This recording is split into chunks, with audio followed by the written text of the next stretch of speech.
السلام عليكم ورحمة الله. معكم أحمد الربيعي.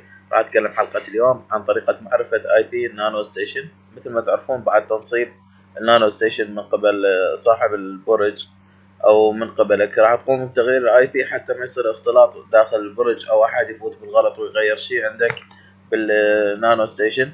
طبعا وبعد فترة ردت تفوت لكن أنت مغير IP النانو ستيشن وناسي. راح أقدمكم طريقة شلون تعرف IP النانو ستيشن. طبعا هذا برنامج يستخدمه أصحاب الأبراج أو الصيانة لما يأتون عندك حتى يغيروا لك الآي بيات أو كذا.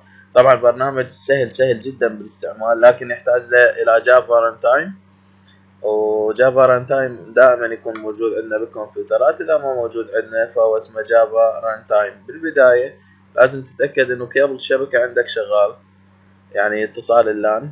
طبعا تفوت كليك يمينية على ماي كمبيوتر وتفوت على مانج حتى يفوتك على الديفايس مانجر.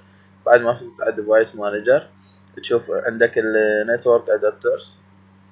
مثل ما تشوفون انا عندي حاليا معرف هذا جيجا بايت ايثرنت كنترولر. مثل ما تشوف هذه الطريقة معرف عندي سليم، ما بي اي اشكال.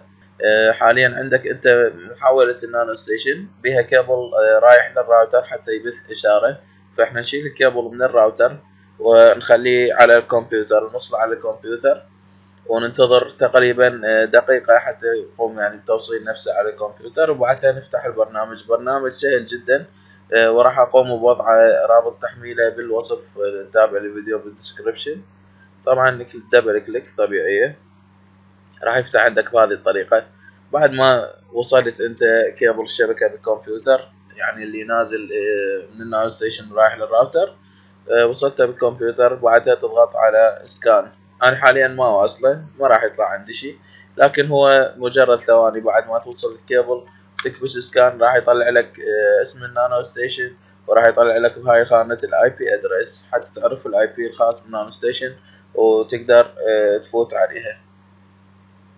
طبعا بعض الشباب ما يعرف شلون يفوت عليها، مو اشكال نعلمهم شيء سريع. انت بعد ما تكبس على الشبكة كليك يمينية وتفوت على Open Network Connection، وبعدها تضغط على الواي فاي بهذه الطريقة. بعدها تضغط على Properties الخصائص، وبعدها تفوت على هذا الانترنت بروتوكول فيرجن 4 دبل كليك، وبعدها تخلي اي بي هنا.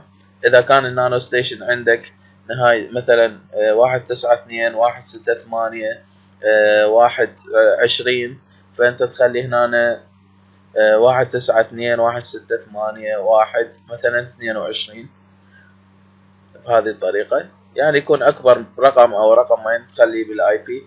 اذا كان عندك نهاية الاي بي النانو ستيشن مثلا 1.30 تخلي 1.32 خانة هذه الاي بي ادرس اللي مثل ما شفتوه. وبعدها تفتح صفحة انترنت بهذه الطريقة مثلا وتكتب 1.9 هذه الطريقة 1.9.2.1.6.8.1 مثلا 30 وتضغط بهذه الطريقة وراح يفوت عندك. واكثر اليوزر يعني اكثر النانو ستيشن يكون مو مغيري، فهو يكون UBNT عفوا هاي عربية UBNT يكون بهذه الطريقة اليوزر والباسورد UBNT. اكثر النانو ستيشن اللي تجي من الشركة. عموما هذا كان درسنا اليوم، اتمنى ان شاء الله فدتكم. اي استفسار انا حاضر اخوكم احمد الربيعي. تابعوني على صفحتي على الفيسبوك المحترف العراقي احمد الربيعي، وقناتي على اليوتيوب المحترف العراقي احمد الربيعي، ودمتم في امان الله.